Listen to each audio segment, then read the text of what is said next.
Buenos días, buenos días.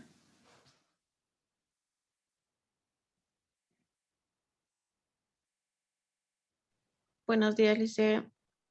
Buenos días, Nancy. Vayan colocando sus nombres en el chat, por favor, no se olviden. En unos minutos empezamos.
Bueno, Hoy vamos a hacer una pequeña retroalimentación de los temas que hemos estado viendo en este segundo parcial y lógicamente vamos a dar algunas aclaraciones también.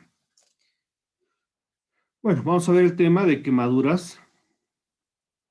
Las quemaduras son lesiones producidas en lo que es la piel. Dependiendo de la gravedad, se las clasifica en primero, segundo y tercer grado, de acuerdo a la profundidad que éstas presentan, ¿no? Como definición, podríamos decir, una de estas, que es la lesión producida por agentes físicos o químicos que producen desde una leve afectación del tegumento superior o al tejido superior de la piel, hasta la destrucción total de los tejidos implicados, ¿no?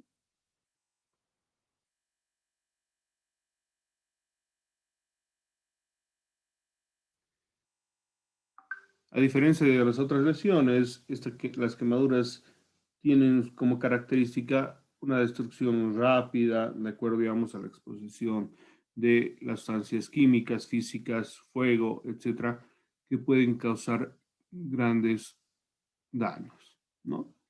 Las quemaduras pueden ser producidas por varios agentes, que pueden ser sólidos, líquidos o fuego.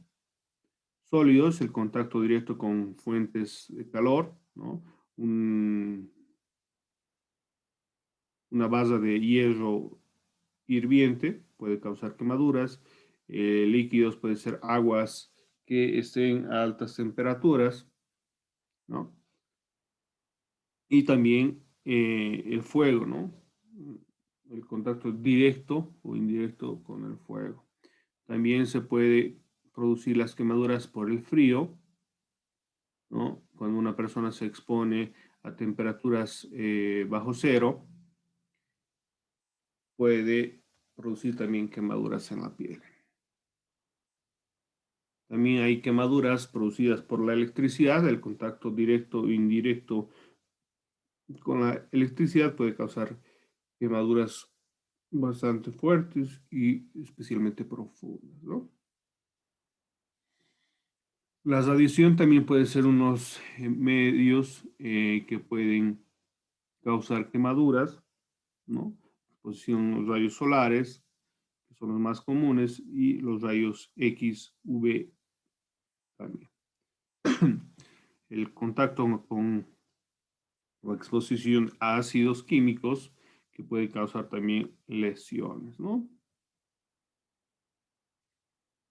La clasificación de las quemaduras, como habíamos dicho, se producen de acuerdo a la profundidad, a la gravedad del mismo. Pueden ser primero, segundo, tercer grado, hasta el cuarto grado, que en algunos casos algunos autores señalan que no existiría ese cuarto grado, pero como vamos a ver las características, estas sí existen, ¿no? Estas se diferencian por la profundidad de las quemaduras, ¿no? Que pueden darse directa o inmediatamente o con tiempos prolongados, ¿no? De acuerdo a la exposición de los agentes. Especialmente cuando hablamos de quemaduras por agentes químicos, estos no son inmediatos y pueden seguir produciendo quemaduras en un tiempo moderado, ¿no? Las quemaduras de primer grado son las superficiales, ¿no? Las quemaduras de segundo grado tienen una mayor profundidad y las de tercer grado son de mayor profundidad. Las de cuarto grado, en la cual afectaría masa muscular, incluso hasta los huesos. En algunos casos, la etapa de carbonización que se denomina, ¿no? El primer grado afecta a la epidermis, tiene una apariencia eritema o leve inflamación, causa un dolor intenso y su curación tarda entre 4 o 5 días sin secuelas. Esto va a también depender la, de la piel de cada persona, ¿no? Ahí tenemos un ejemplo, una quemadura solar, ¿no? En el cual la quemadura es superficial. La quemadura de segundo grado tiene una afectación de la dermis superior. Se conserva el folículo piloso. Su apariencia es, aparecen ampollas, ¿no? Lo que se conoce. Es muy doloroso y tiempo de curación es de 15 a 20 días aproximadamente, esto dependiendo nuevamente de la piel. Aquí vemos, por ejemplo, las ampollas, que obviamente son la clara evidencia de una quemadura de segundo grado. De tercer grado, su afectación es la totalidad del espesor de la piel e incluso a las estructuras subyacentes, tejidos cutáneos, músculos, huesos, en cuyo caso serían de cuarto grado, ¿no? Su apariencia es escarlata, carbonizada, en algunos casos blanco también se puede presentar. El dolor es indolora porque obviamente por efecto de las quemaduras se han dañado, se han atrofiado o se han quemado lo que son las terminales nerviosas. La curación no se produce por sí mismo, requiere un tratamiento con medicamentos, antibióticos, etcétera, que esto puede ser, digamos, su recuperación parcial o en algunos casos, si es muy profundo, va a requerir en algunos casos amputación. Aquí tenemos una fotografía de las quemaduras de tercer grado, en la cual vemos la profundidad del daño y cómo se ve la piel, ¿no? ¿Alguna duda, alguna pregunta hasta acá, por favor? Respecto a las quemaduras, por qué se presentan y cuáles son los grados de afectación. ¿Dudas, preguntas, por favor?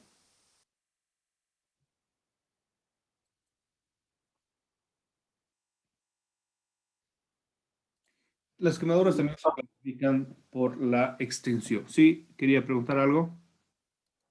Las quemaduras no solamente serían por mediante fuego, serían también químicamente, ¿no, doctor? Sí, sí, se ha explicado que puede darse por varias circunstancias, ¿no? Por fuego, por la exposición a químicos, al frío, a sustancias químicas, al contacto con objetos calientes, por señalar algunos, ¿no?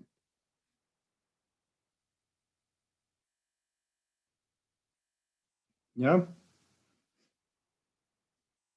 Cuando estamos hablando de la exposición y las quemaduras, también se tiene otro tipo de clasificación que va a ser la extensión.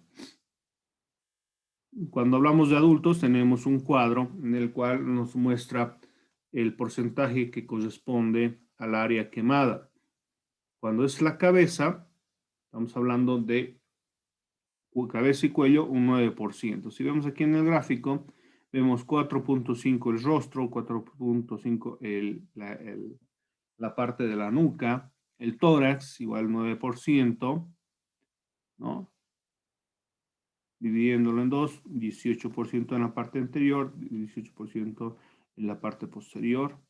El abdomen igual 9%, espalda igual 9%, la espalda inferior, extremidades 9%, tanto anterior como posterior, genitales un 1%, si hacemos la sumatoria de todo esto es el 100%.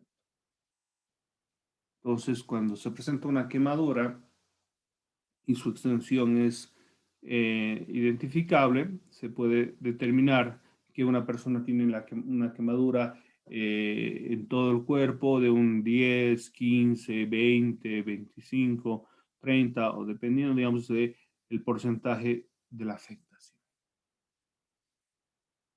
Esta tabla no es la misma para los niños, en la cual difiere. Aquí vemos, por ejemplo, de acuerdo a los rangos de edad, de 0 a 1, de 1 a 4. Aquí tenemos por 0 a 1, de 1 a 4, de 5 a 9, de 10 a 16 años. Cabeza 19, cuello 2, tronco 13, tronco posterior 13, y así sucesivamente de acuerdo a la exposición o al daño que pueda tener el niño. También tenemos una gráfica, si nos damos cuenta, es muy diferente a la gráfica que habíamos visto de la extensión de los adultos. La palma constituye 1%.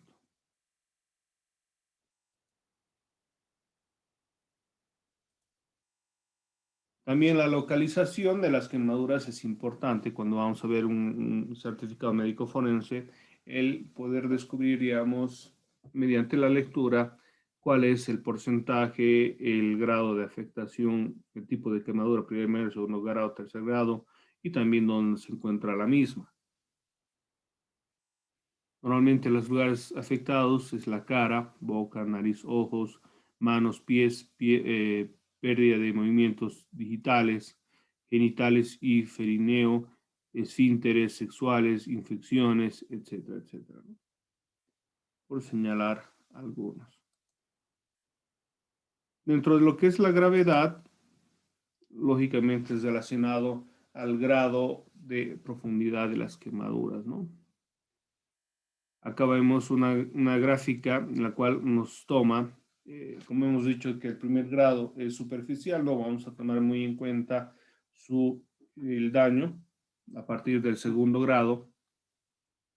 Cuando tenemos una superficie quemada menor al 15%, consideraremos que es leve, estamos hablando del segundo grado. Cuando tenemos entre 15 y 30%, consideramos moderada. Cuando tenemos un 30% o más del cuerpo quemados con quemaduras de segundo grado, vamos a establecer que son graves.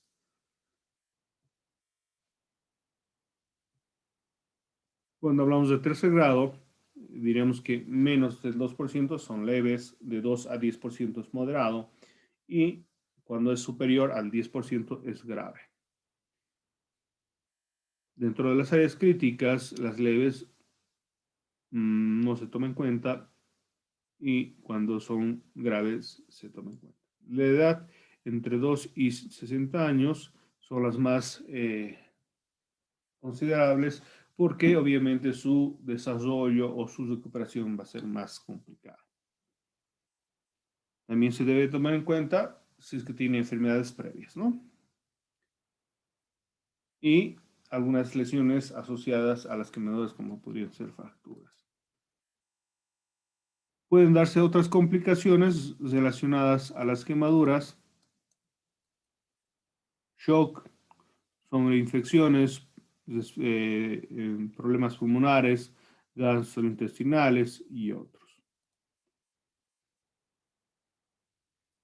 ¿Alguna duda, alguna pregunta respecto a este tema de las quemaduras?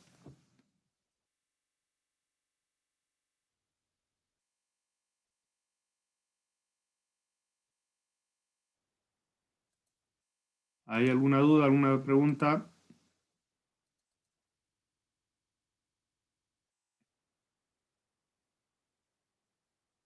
¿Ninguna?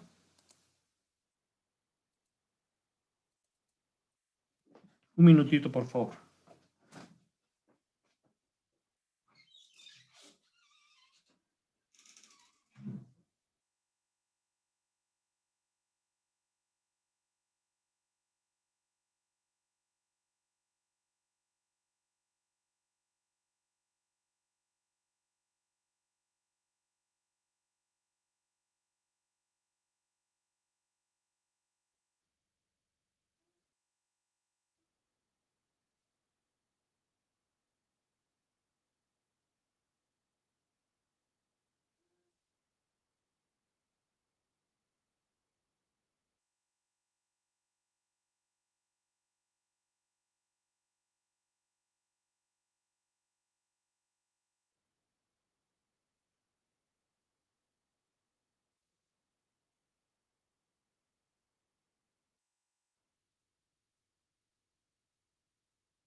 Bueno, ¿no hay dudas, preguntas sobre las quemaduras?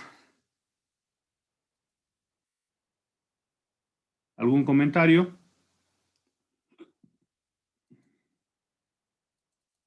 Bueno, vamos a ver el tema de toxicología. Habíamos visto que la toxicología es el estudio de los efectos adversos de los xenofobióticos, ¿no? O sustancias que pueden causar un daño en el cuerpo, ¿no? Los xenobióticos, del griego xeno, extraño, bióticos, vida, compuesto extraño para la vida o los seres vivos. Normalmente, cuando hablamos de toxicología, hablamos de los famosos venenos que nos pueden causar daños en el cuerpo, ¿no? Toda sustancia que en contacto con el organismo y por mecanismos químicos o fisioquímicos produce alteraciones funcionales y anatómicas incompatibles con la vida del ser humano. Es una combinación de química analítica y principios toxicológicos fundamentales. Se refiere especialmente a los aspectos médico-legales de los efectos nocivos de las sustancias químicas en los seres humanos. Se encarga del estudio de los agentes tóxicos y de sus efectos sobre el organismo humano en cuanto a sus aplicaciones médico-legales. Tanto las quemaduras, la medicina legal va estudiando estas y sus características para coadyuvar en el proceso de identificación y obviamente responsabilidades. También lo mismo de la toxicología, la ingesta de ciertas sustancias que pueden causar daño o peligro en el ser humano. Entonces, en esas circunstancias, cuando nos encontramos en el estudio de ciertos casos que podrían presentarse, tanto de quemaduras como de el consumo de estas sustancias tóxicas, pueden causar peligro en la vida, ¿no? Y sus consecuencias deben ser estudiadas para determinar responsabilidades.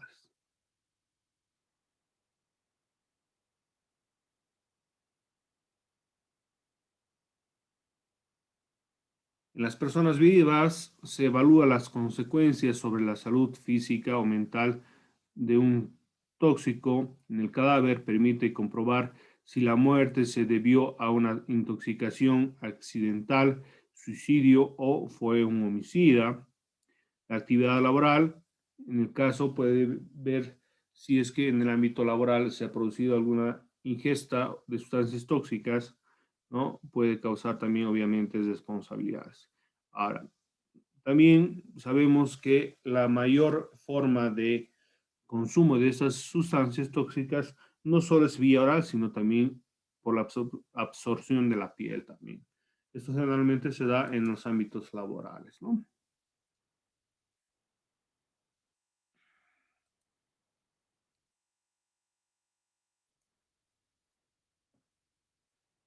La toxicología forense es la rama de la toxicología que estudia los métodos de investigación médico-legal en los casos de envenenamientos y muerte. Muchas sustancias tóxicas no generan ninguna lesión característica, de tal manera que si se sospecha alguna reacción tóxica, la investigación visual no sería del todo suficiente para llegar a una conclusión. Va a ser necesario tomar muestras y poder hacer un estudio más complejo de cuáles son las sustancias y cuáles son los efectos que pueden producir en el organismo.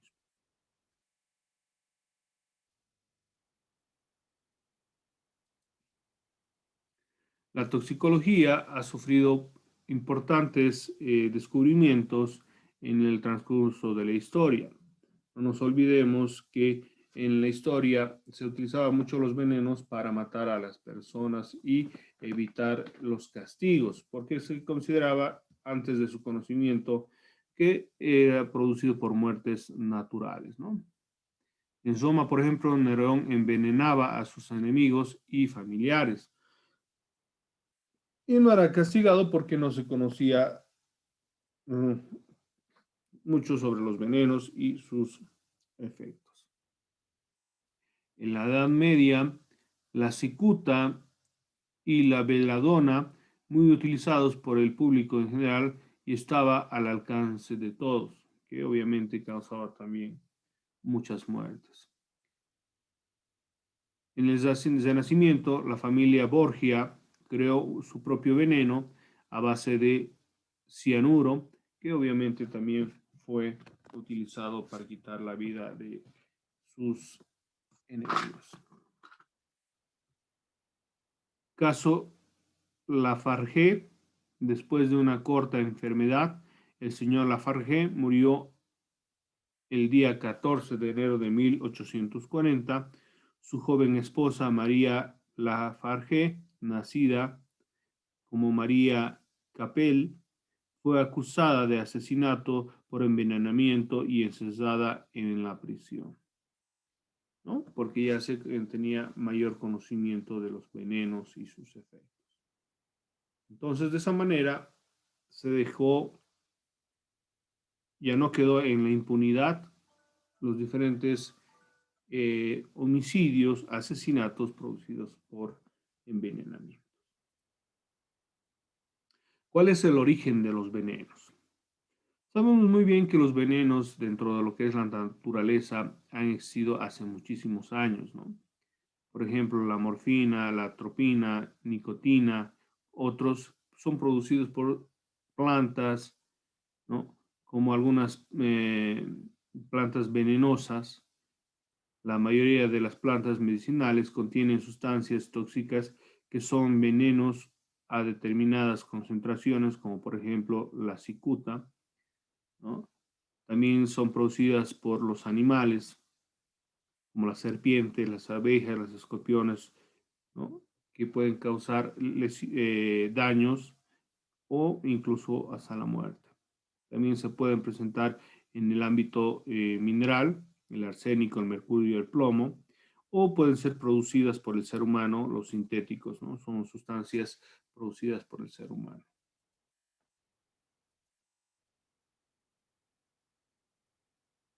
También se pueden presentar los venenos gaseosos, ¿no? El monóxido de carbono, los hidrógenos sulfurados, venenos volátiles, el alcohol, ácido cianhídrico, el fósforo, venenos minerales, el plomo, arsénico, ácidos y bases cáusticas, los venenos orgánicos, tipos de barbitúricos y alcaloides, por señalar algo.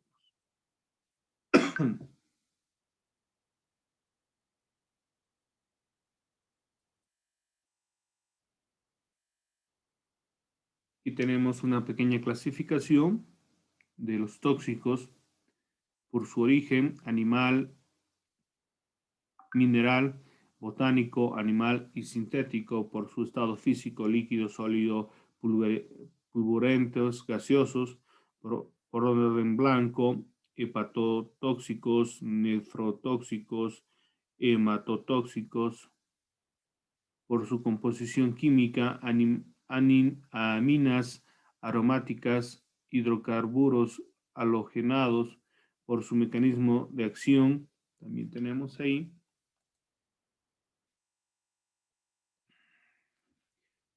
por su forma de utilización, tenemos los accidentales, los suicidas y los homicidas, ¿no? Que se pueden utilizar diferentes tipos de tóxicos.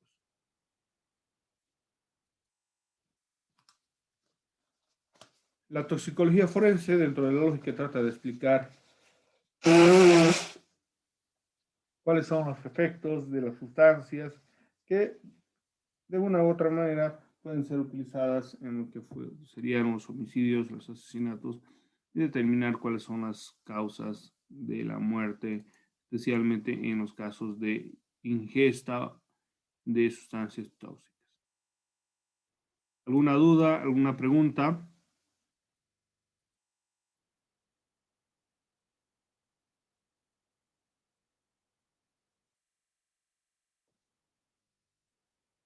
Preguntas, comentarios sobre el tema de toxicología, por favor.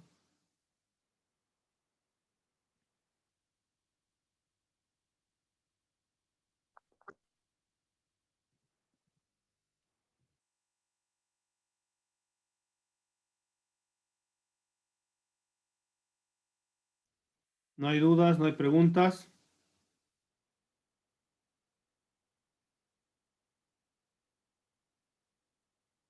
Comentarios.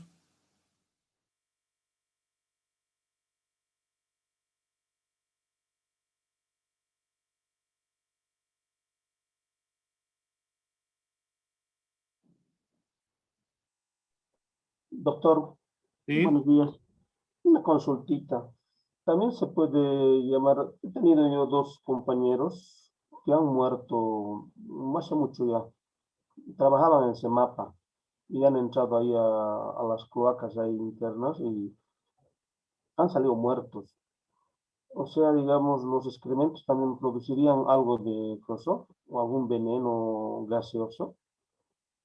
Claro, no nos olvidemos que los excrementos despiden gases, ¿no? Metanos, que pueden causar la muerte de las personas,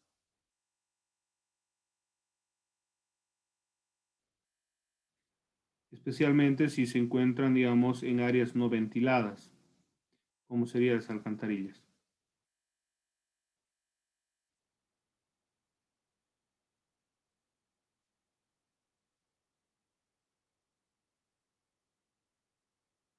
¿Alguna otra duda, alguna otra pregunta? Doctor, buenos días. Una consultita de mí. ¿Sí? El gas que hay en las minas, ¿qué tipo de gases? ¿Qué hay ¿En dónde? en las minas? Dentro de las minas se encuentran gas y es muy peligroso, dicen, pero ¿qué tipo de mina? ¿Qué tipo de gases? Pero, Puede haber diferentes tipos de gases que se encuentren, digamos, en el subsuelo, que pueden ser tóxicos, incluso hasta pueden provocar la muerte. Pero el determinar cuáles son es muy variado, de acuerdo al lugar en el cual se encuentren, ¿no?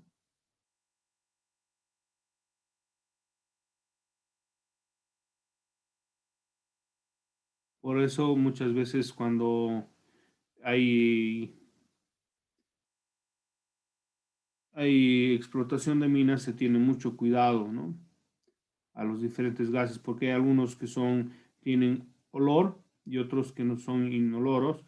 Entonces, muy fácilmente una persona puede irse intoxicando hasta morir, ¿no? Es por eso que muchas veces se ha visto en películas que se lleva a aves a las minas y como estos son seres más sensibles a estas sustancias, fallecen más rápido, entonces es un detonante para escapar inmediatamente.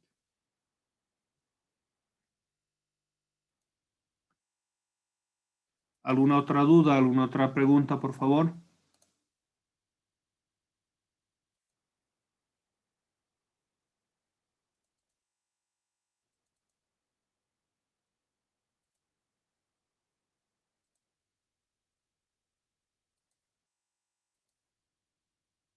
Preguntas, por favor. Bueno, el aborto, también habíamos visto, un poco viendo las definiciones, el aborto es la interrupción del embarazo cuando el feto es aún incapaz, inviable para su nacimiento, ¿no? El aborto es la interrupción prematura, natural o violenta del embarazo y consigue expulsión en los primeros 28 semanas después de la concepción, es decir, antes de la viabilidad. La definición médica, diremos médico-legal, que el aborto es la interrupción del embarazo en cualquier época de la evolución, siempre que sea provocado violentamente y este tiende a ser un hecho de trascendencia e importancia, acarreando grandes implicaciones sociales, culturales, políticas que ese hecho comparte. Dentro de la lógica es un hecho dañino y va en contra de la vida. Es uno de los derechos esenciales que se conoce en nuestro ordenamiento jurídico.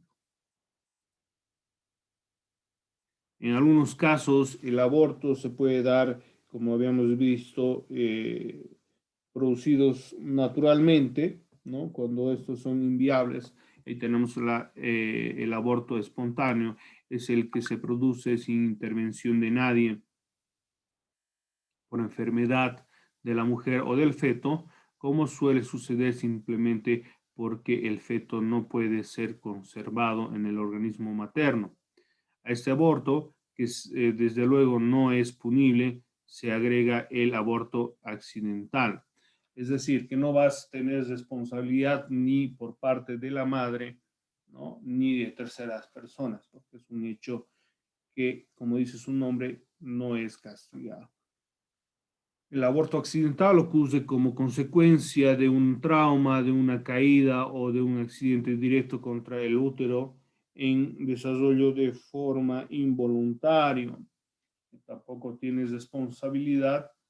Por ejemplo, una mujer embarazada puede estar caminando, bajando gradas, o puede estar caminando en una zona con cierta pendiente, entonces puede resbalarse y caerse y producirse el aborto accidental. Lo que sí tenemos que ver dentro de lo que es la medicina legal, que es el aborto terapéutico, el aborto criminal, el aborto doloso y el aborto culposo. El aborto terapéutico, perdón, tampoco tiene una sanción, porque en esa circunstancia es realizada por el médico y se ve obligado a provocar para salvar la vida de la madre gravemente amenazada por el embarazo. En muchos casos se da, por ejemplo, embarazos que son de alto riesgo, entonces se busca salvar la vida de la madre en estas circunstancias, porque en muchos casos el embarazo no va a llegar a buen término y obviamente pone en peligro de la madre. El aborto criminal es el que la madre o un extraño provoca con el fin de suprimir el feto de